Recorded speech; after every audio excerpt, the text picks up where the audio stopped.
Well, welcome once again to ARTbreak, everyone. This week and the following 2 weeks, in other words, all the art breaks in August, we will be featuring artists from the West Michigan area show. So it's a chance to hear firsthand on what they do and ask them questions about their work. And I also encourage all of you to take a look at the show. It'll be open afterwards, so you can go take a look then. We'll have, each week we'll have a pair of artists, and this week our first guest is Danny Giancaspro, and Danny is primarily a jeweler, metal worker, but he also works in a variety of other media, including ceramics and sculpture, and I think as you'll see, there's a real variety and diversity to his work and approaches. He draws on things in his immediate environment, often will use found objects, but he also relies on memory from his early years in Vietnam, and he draws on the aspects of the indigenous cultures within Vietnam, and they also appear quite frequently in his work. So it's a very interesting combination of the immediate things around him, but also things from his past that come together in really interesting ways. I should also add that Danny teaches here at the KIA Jewelry and Metalwork. So please welcome Danny Giancaspro.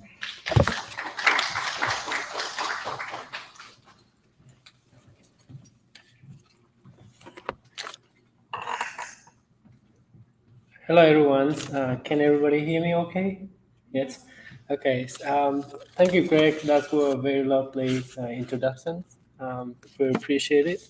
Again, I am an instructor at the Kerman's school here at the KEA.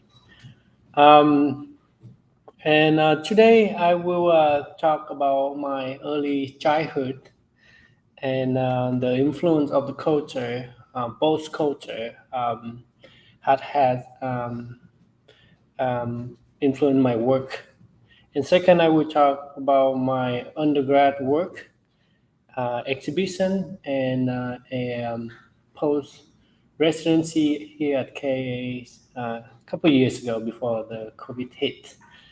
And third, I will talk about my current work and some sketch idea. Hopefully, try to research and execute the work out. Oh, I forgot to click this stuff. There we go. My life in Vietnam and indigenous culture are very different from where I'm at right now. Grow up in the indigenous culture in Vietnam. I had to force myself to go hunt for food. Now how to make a shelter when the day is end.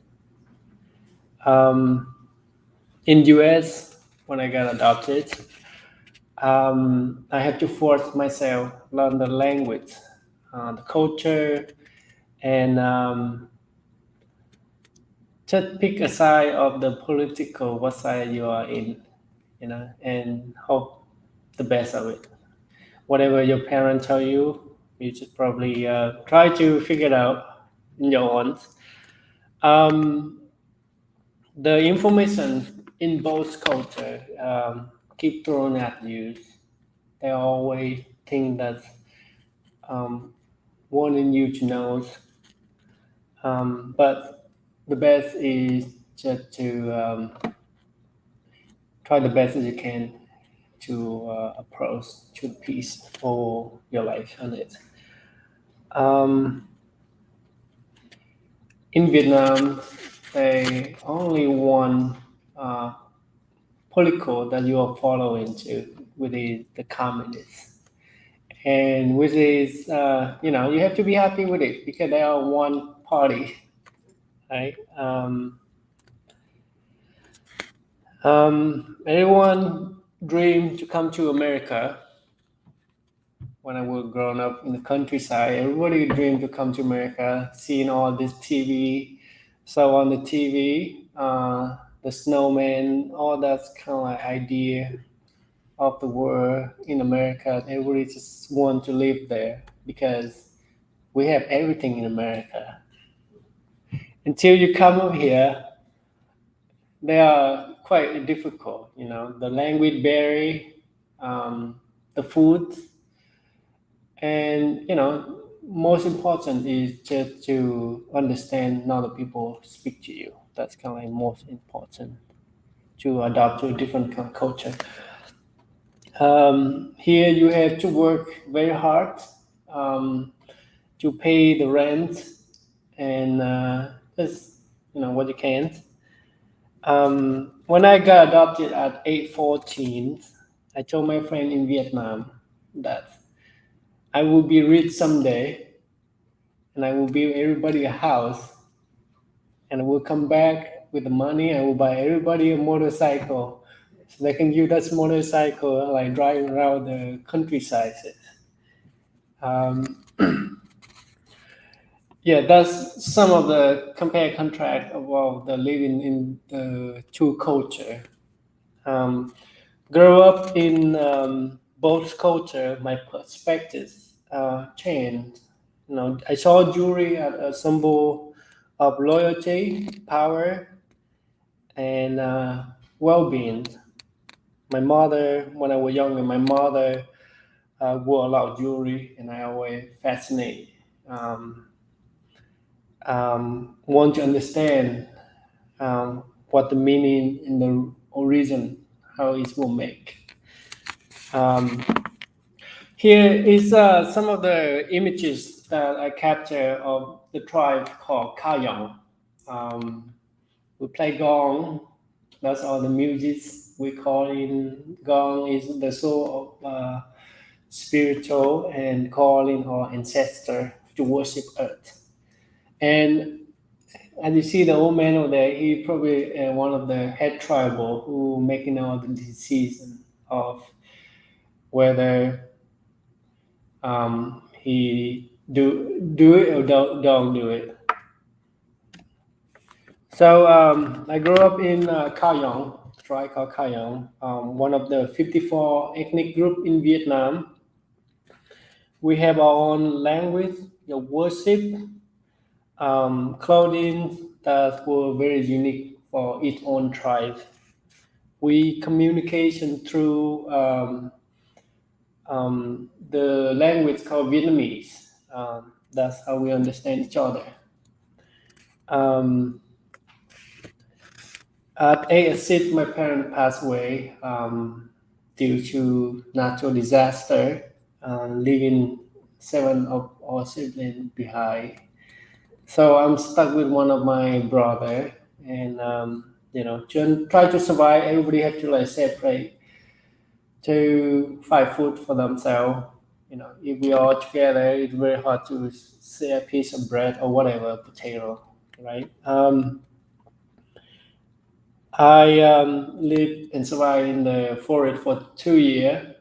After 2 years living in the mountains, we eventually, four of the youngest siblings, got sent to an orphanage. It's called Hoi An. Orphanage is in the central Vietnam.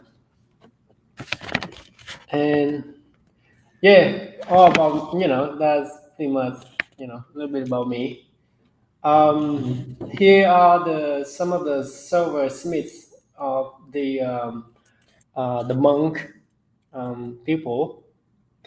And who are the monks is like it's very questionable because like the monk people originally come from China like 4,000 years ago, where they had their homeland in China and were being invaded by the Chinese Empire, and then they are immigrating to Vietnam, Laos, Thailand, and neighbor country aside. The traditional jewelry of a monk is considered to be a necklace, earrings, and rings. The monk people must keep most of their wealth in the form of silver, right? So whatever they have the money, they just spend on the silver jewelry. Um, so if they want to remake into different kind of form, they could send to the blacksmith to make it different. With the vivid decoration, that each ethnic group, they have their own unique kind of jewelry and clothing. Um, click on the net. Whoops, sorry, back a little bit. Oh, how do we go back? Okay, sorry. Okay, so like earlier, I say that they have different kind of unique clothes, and with the jewelry, they are also create their own unique, separate from other ethnic groups. According to the monk people, the concept of wearing a bigger earrings on a woman or the necklace, which is give them more kind of authority, power. Um, the wealthier and the more elaborate the woman is. So this is my final undergrad exhibition. It's called Cross Paths. These exhibitions demonstrate the memory of my past, the memory and the culture were so in the form of metal adornments, also a sculpture piece that I done too. I continue to incorporate the memory of of my memory into my present work. Um, my experience in the indigenous culture and also speaking different multiple languages, it gave me a unique perspective. Um, Perspective also have a great influence to my artwork. Um, this work I call is the Reflections. This piece were exhibited in 2019 area south, and I'm so happy because the KA bought it at a what do you call that, a piece of work here, permanent collection. That's the word. This work is reflect of even where I am crowd from continent of the world. My heart is still where I am at in the indigenous culture. The reflection have a lot of symbolism from entering into the staircase. You will have that kind of spiritual feeling when you are into the house. In the Steve house, the center of the house is a fireplace that is generate whole heat for the people who live in there. And in the roof of the house is whole bunch of a skeleton of water buffalo, where it were been sacrificed to the ancestor. And I have a sample of my family's buffalo who have been sacrificed through indigenous culture back home. There are a giant horn over there. If you got time, you can like come and check it out. How huge the water buffalo is.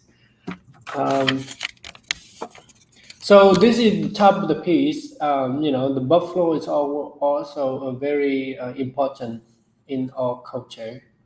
Um, there are 7 days where you are dancing around the buffaloes and playing gong to asking the spiritual to come to give love to your family and stuff. And as you go to the back of the sculpture piece is a little curvature that drags down to a mirror that it sort of reflects who you are as a person when you are into some kind of worship places. And on top of that is a little bowl. It represents some kind of incense. When you burn that kind of incense, giving the ancestor come to you. It's similar to like when you go to like a church where the Christ were born. That kind of like priest would like have that kind of incense walk around the whole place with the scent. So it's similar idea, but you know, this piece I call is the woman.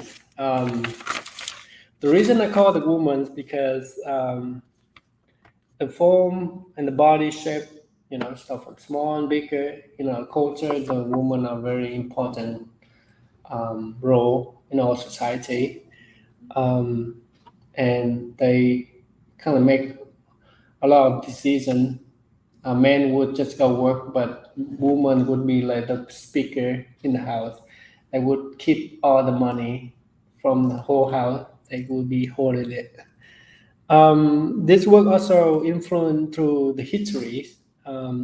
Example, the 4 inches sculpture called the Venus, and it had been established 25 to 30,000 years ago. And this work I call is the traditions, and I also call it the moon shape kind of work. This work, the shape of the work is you can see is all around the world, whether you're in South America, in Africa continent. The shape of this is influenced through the culture. This particular work is I create word to kind of have that kind of powerful because my parent inside the piece, and you see in the buffalo, let's say earlier, it's a very powerful kind of animal in our culture. And three dark, no, sit dark in each side is represents some sort of sit month each side, so 12 total months a year. And at the top is a snake. Snake in the Bible is called the evil, So in our culture, the snake also evil. So during the time in the moon festival, we would go into the jungle.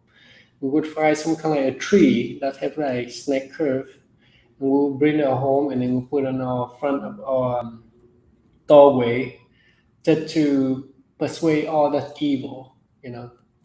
The moon is the idea of like where all the bad things kind of happen. So during that time, the sacrifice being were, chicken will sacrifice, and so it just keep the family safe, sort of. This work is I call another side is it's called the spiritual. It's a piece of ceramic that been collaborate with all this kind of metal piece into it. And also he is the head of this season of it's kind of like it's kind of like a person who's speaking to the our ancestor. He's the messenger, and we are giving him a lot of power. And the gong, I have created a whole bunch of gong. The gong that I'm holding in the side is the gong that I have included all the Kayong history in it, put some imprints on it. And this is another work that I have done too. It's very organic with beads and all that. And bear claw, see I come to this culture in United States. They allow influence with the Native Americans that I very inspired to looking at. And this is my current work. I am working on a bigger gong at the moment. I'm trying to create something that's together with the horn, and another side is like a piece of earring that I'm trying to do more like very bulky earring, and yeah, that's be it. Do you guys have any question? I know this is a lot of information, but if you have any questions, please let me know.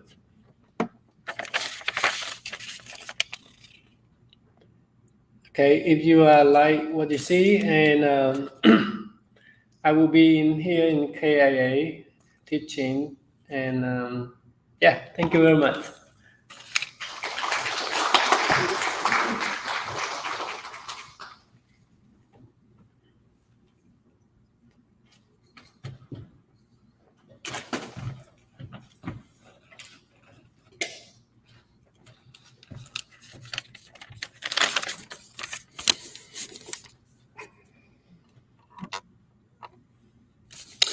Our second artist today is Jennifer Zona, and Jennifer is a fiber and textile artist. And even though this is a traditional medium, she uses it in a way that really extends the possibilities of traditional fiber work in some really interesting ways. Her works tend to be very large scale. Often they're wall hangings, as is the case in the work in the area show. And at times they're site specific, and they are really interesting in the way in which they alter architectural spaces through the texture of fiber and the color she uses. So it's really kind of moving fiber into something that's sculptural in one sense, but then also has this architectural implication. She's very conscious of using natural organic materials and also repurposing man-made materials as well. So there's a real ecological foundation to her work. So please welcome Jennifer Zona.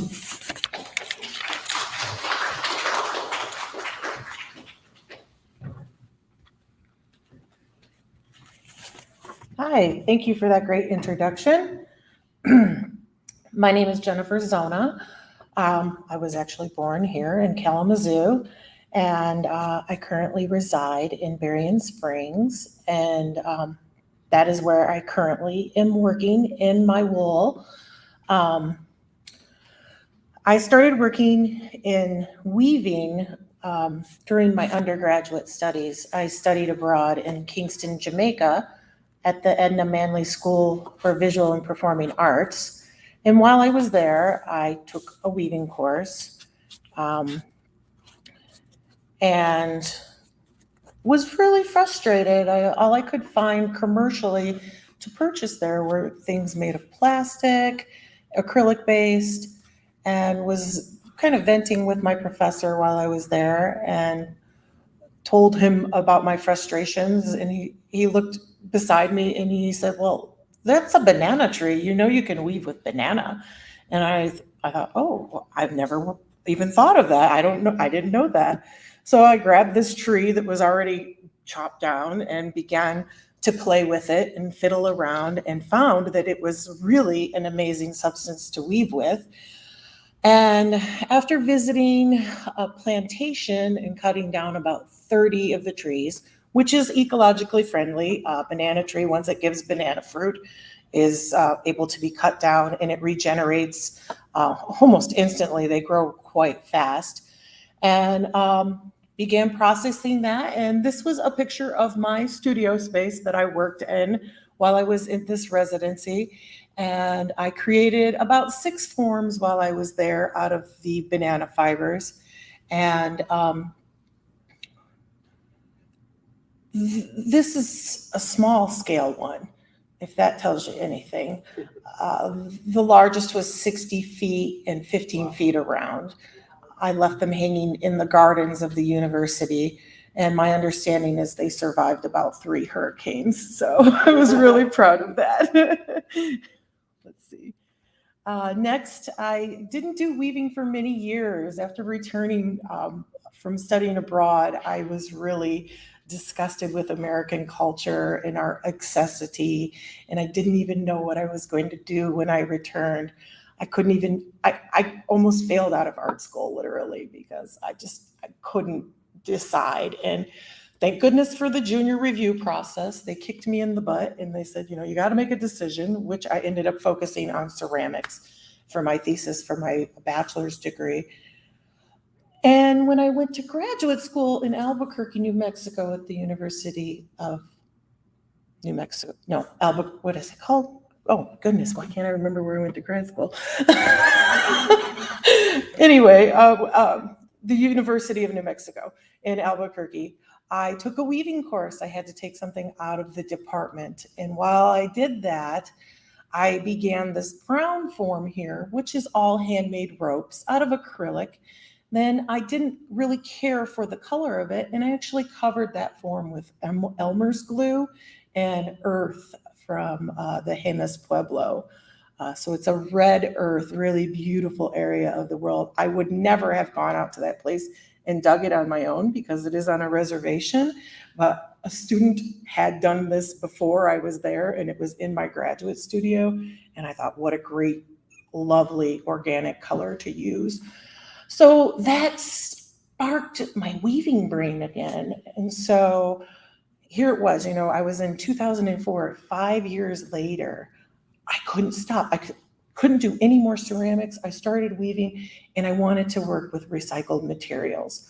The white forms that are in the background here, those are all strips of canvas that I got from a shop that used to make stretch canvases for artists.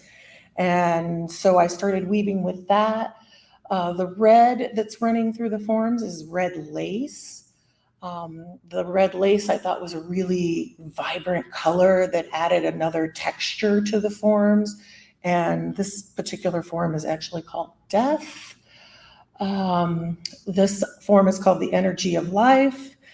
And weaving for me just is like dancing. I get into the studio, I turn my music on, and I just am able to create and feel free. On this particular form I guess it's this one, on here, I actually was a little obsessive and I hand sewed all of the strips of canvas together. That only lasted for about one of the forms in my thesis because my hands couldn't handle all that hand sewing. So I finally got a sewing machine and started sewing the strips together because some of them would be 6 feet long, some of them would be 3 feet long. This was also part of my thesis. I'm going to read you a little bit of my artist statement from that show. In being aware of the staggering global waste in the world, many of us have started recycling and going green.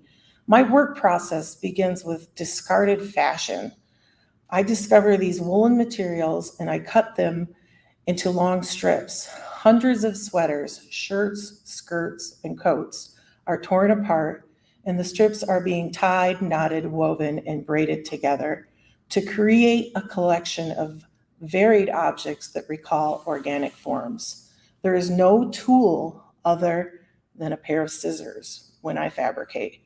I shape the structures with my hands, and then I transmit my energy into the wool. This discarded clothing still holds the presence of their previous hosts, with wear marks, scents, and holes.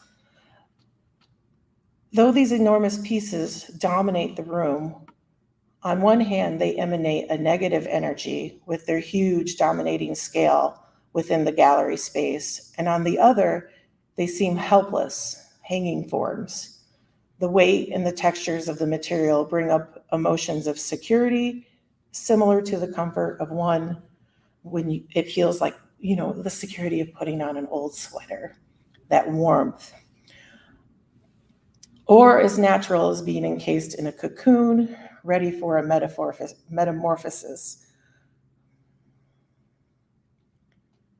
My objective is to expand and render more fluid the boundaries of what is still generally classified as women's work, reframing, even distancing what is domestic and comforting from the viewer's experience.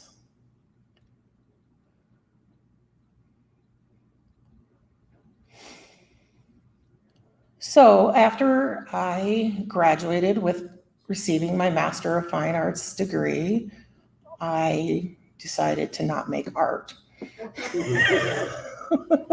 They took everything out of my spirit, my soul. I felt like I couldn't do it anymore. I couldn't write another paper. I couldn't weave another form.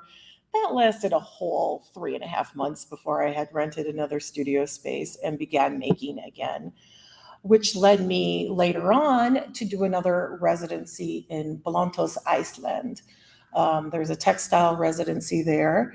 And I went and spent the month of August, actually 8 years ago. Today I was there. What an amazing, beautiful country and landscape to really inspire me. I went there with just the intention to work with recycled materials. I showed up with a pair of scissors, my sketchbook, and watercolors. The first week, I about went crazy. What am I doing here? Why did I decide this? I ended up wandering around the village, looking in dumpsters. I couldn't think, there was no waste. These people don't throw anything away. There's gotta be waste. They have to have something. Finally, we found a thrift store in the little village that was run by the Icelandic Red Cross.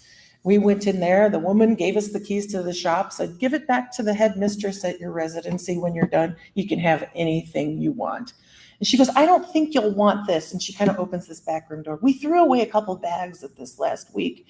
And then there were these huge bags of factory offcuts of Icelandic wool. I was in heaven. I was like, this is exactly what I've been looking for. Yes. How do I get this across town, these huge bags of wool, to the residency? Looking around the shop, what can I use?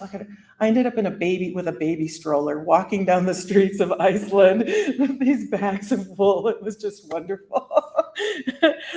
These are some of the forms while I created there. The Icelandic Textile Center is the former women's school that was founded in 1873. And it was the only place in the country for women to get an education at that time. The women were educated on math, sewing, cooking, spinning wool, weaving, and the history of the building. You could feel it when you walked in it. There were photographs of all the people who attended the school all over the walls of the graduating classes, and that made it a little mysterious and exciting, that history to me. And a little haunting at times, because there were only 6 residents in this huge building. I am naturally a night owl. This is sometime, what time is it? It's kind of early for me still, actually.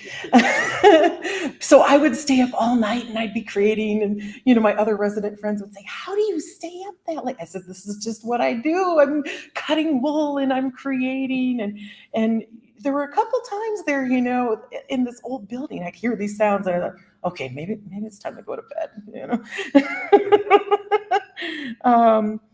So anyway, this is an image of an outfit I made while I was there. I love costumes. I love to have fun. And this was the weaving that was formerly hanging on the building that you saw. What I loved about the wool, I did not dye it. I did felt it when I got there, which I'm not sure how their washing machine is doing after I felted all that wool in there.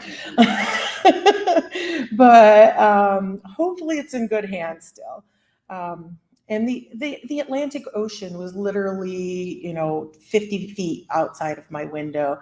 And the sounds and the colors of ocean were so beautiful and matched so seamlessly with the colors of the weavings that I chose to create while I was there. This particular weaving, the black one, stayed in Iceland in Blantos and is now housed in the local high school.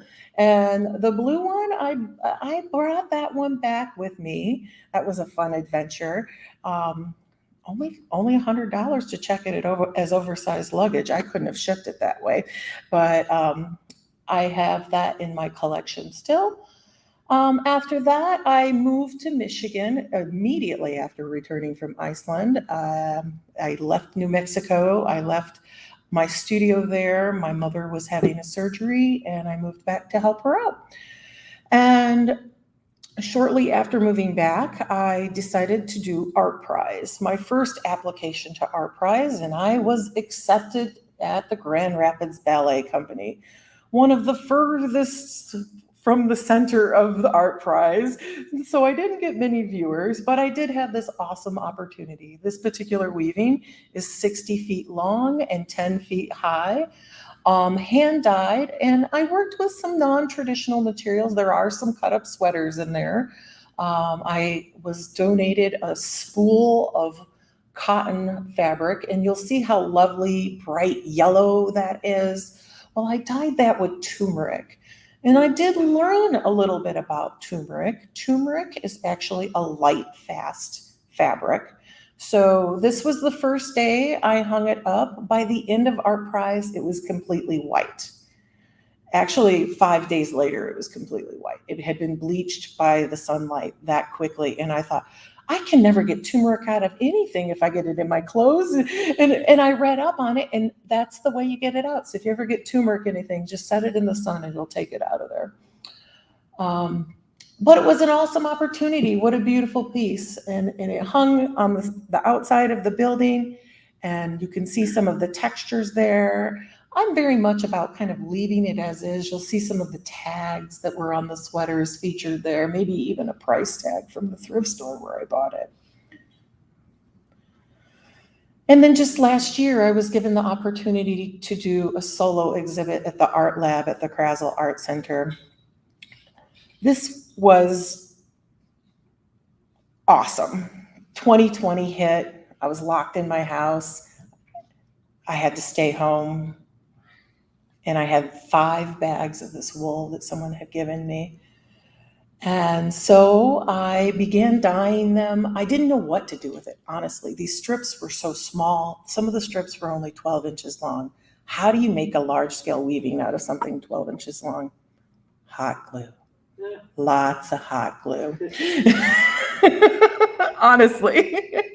And this is a piece I called the alternative grid. Just because you're working with a grid-like shape. I created the textile wall hangings that are bright, exciting colors to surround you and give you a color to walk through that uplifts your energy and changes your feelings towards happiness. This was in February 2021. This exhibit was up. Think about Michigan in February. It's gray, it's snowy, it's cold. And you walk into this space and you just have all these colors around you. The wall hangings are deviations from traditional methods of weaving, created from recycled felted wool. The materials are discarded remnants from the sub-material factory, who purchases bolts of, it's called Phil's Felt from Germany. And the sub-material factory actually produces artworks themselves that are gorgeous. These are their offcuts. They know the material's valuable. They don't want to throw it away. So I love the fact that I have access to this. The only problem is it's located in Albuquerque, New Mexico. But I loved working with recycled materials. I just adore it. I love taking something that somebody's throwing away and making it into something beautiful.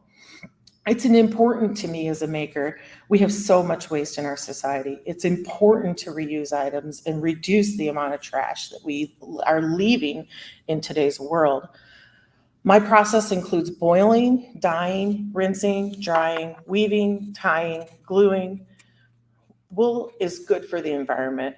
It's 100% ecologically friendly, and it's sourced from protein fibers of sheep. It's compostable, and when it breaks down, it doesn't shed microplastics into the environment.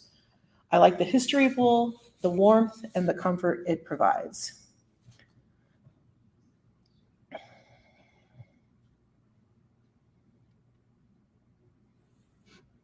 I called these onion rings.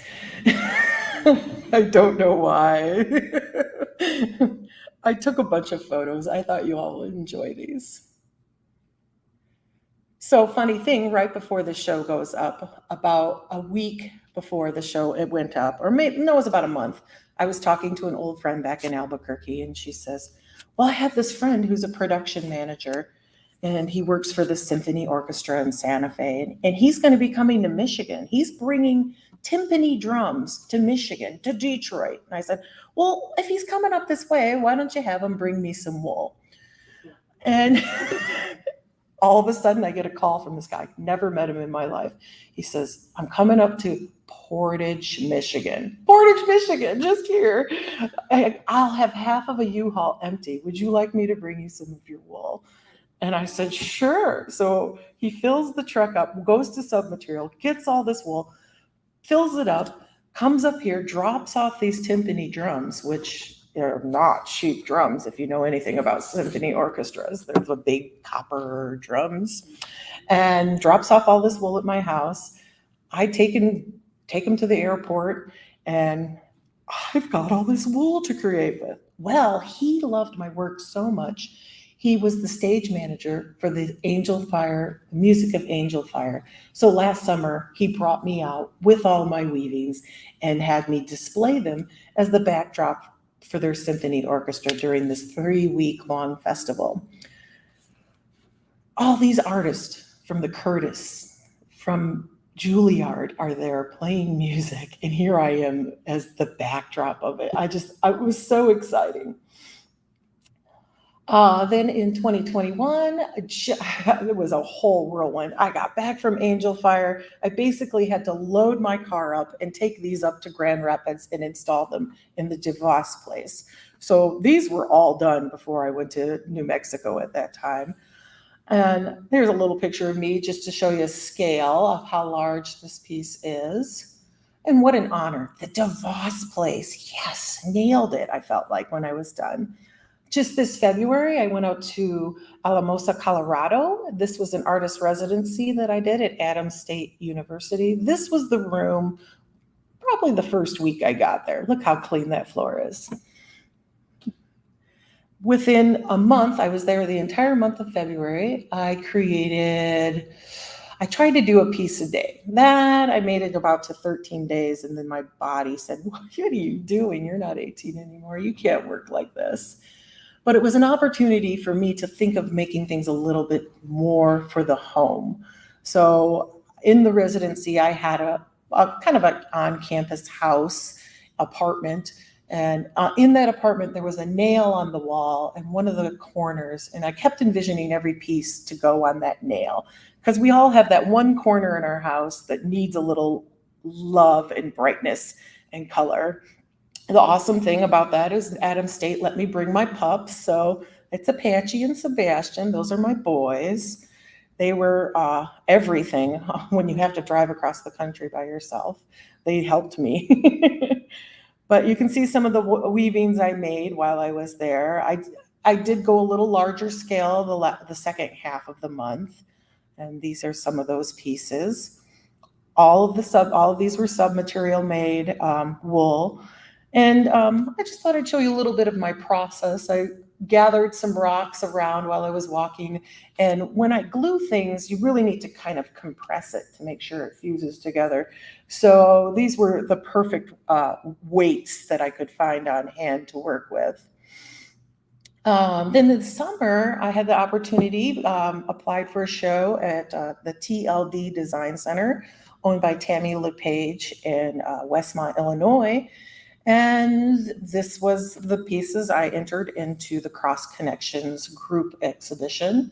she loved my work so much, she asked me to do a solo show. Oops, I guess this is the South Bend Museum. This was the show around the bend, a South Bend Museum of Art that just came down. And then this is the current piece that's here at the Kalamazoo Institute of Art and the West Michigan area show. Let's see, I believe this is here's the alternative grid at Tammy's shop, TLD Design Center in Westmont. And I really enjoyed the way she decided to hang the pieces in her gallery space. It was kind of a smaller space, but she made it work. She did a good job. So you can see some of these forms are pieces that I had in the original alternative grid at Krasl Art Center, but I try to change it up for every show and feature some of the newer works. This is a commission piece, a woman I met. Actually, I never met the woman until she saw my show and contacted me and asked me if I would make her this particular form. And I thought she just chose such a lovely way to display it in her living room.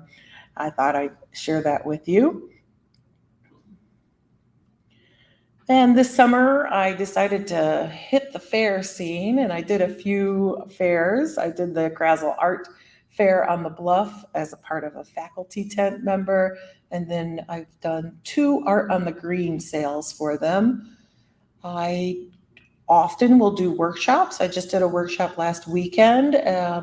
This is at my barn studio at my home in Berrien Springs. A couple ladies who I invited them over for an afternoon. We got to dye a little wool, and then I had a bunch already dyed, and they were able to make a weaving in a day and enjoyed that time. And this was the workshop this past weekend at the TLD Design Center. Had a couple ladies come out for that, and that was fun. We just had a really good time. And, after 2020, it's just so great to be around people again. This is how most of my wool is dyed. I use an old roasting pan that I picked up at a thrift store because you have to have the water boiling. But I've looked at it and it's such a piece of art now that I've begun to work with it.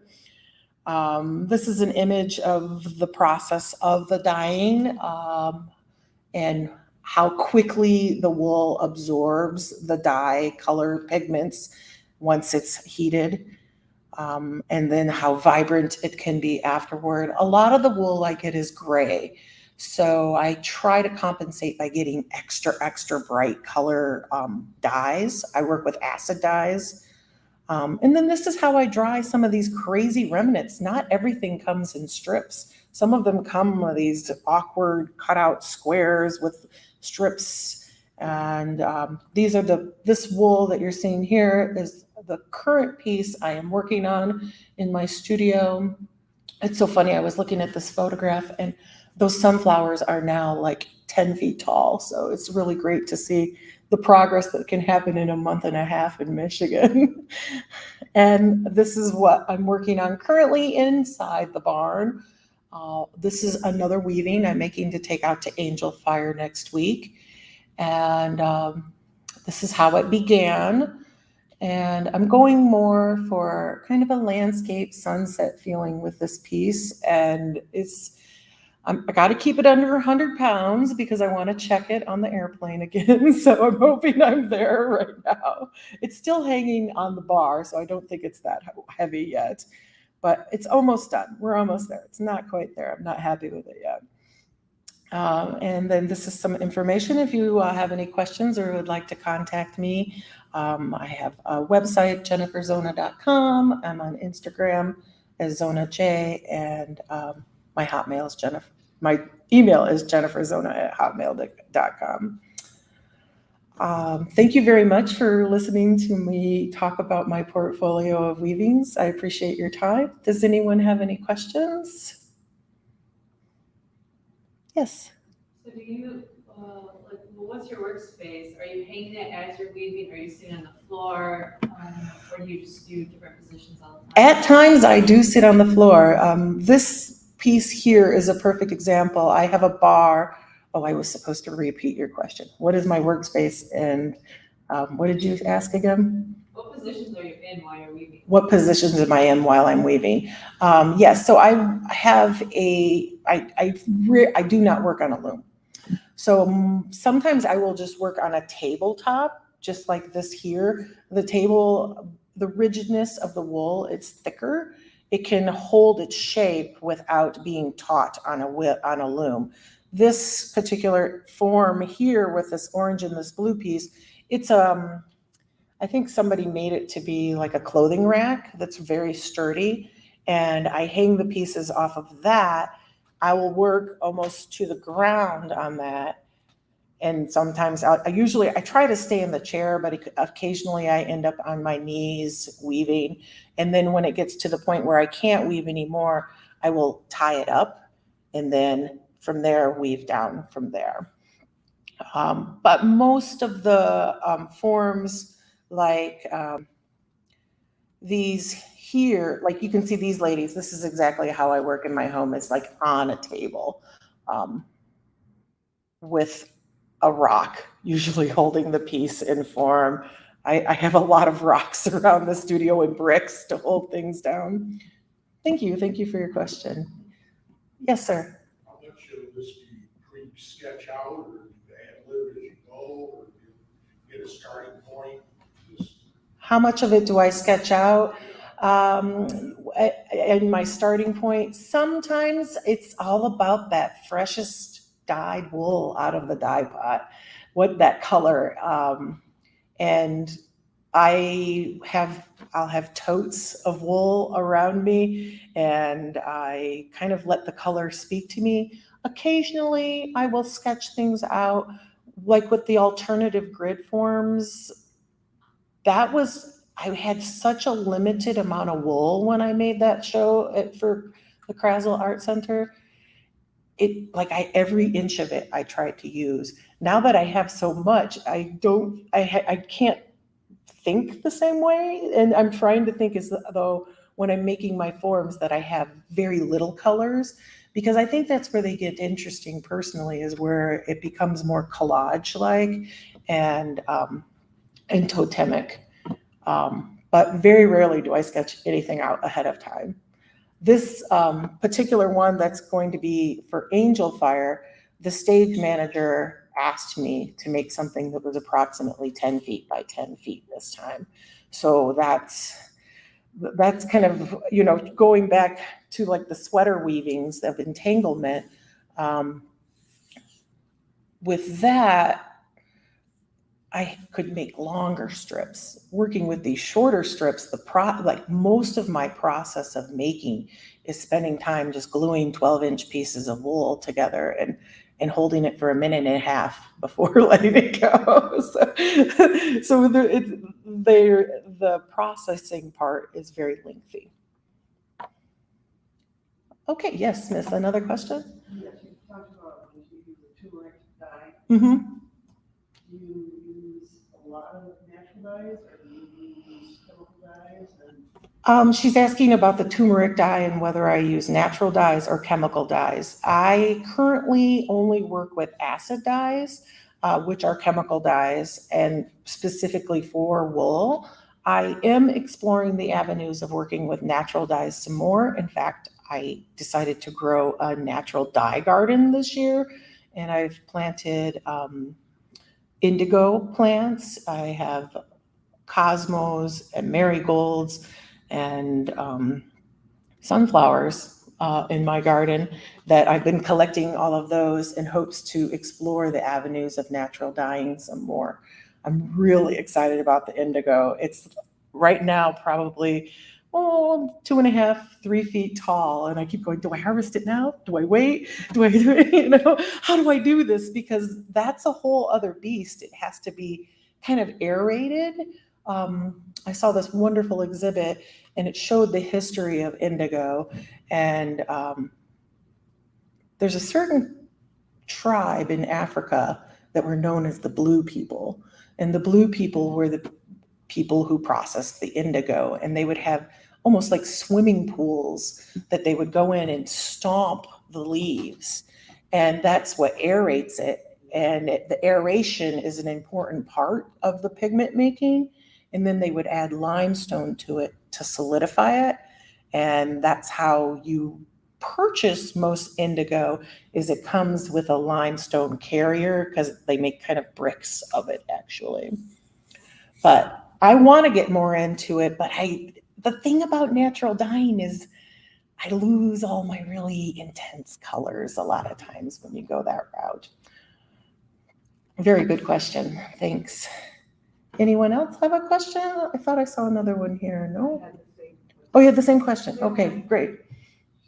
Wow. Well, thank you all for your time. I want to also thank Kalamazoo Institute of Art and specifically Jessica for all of her help. Really appreciate it. Thank you.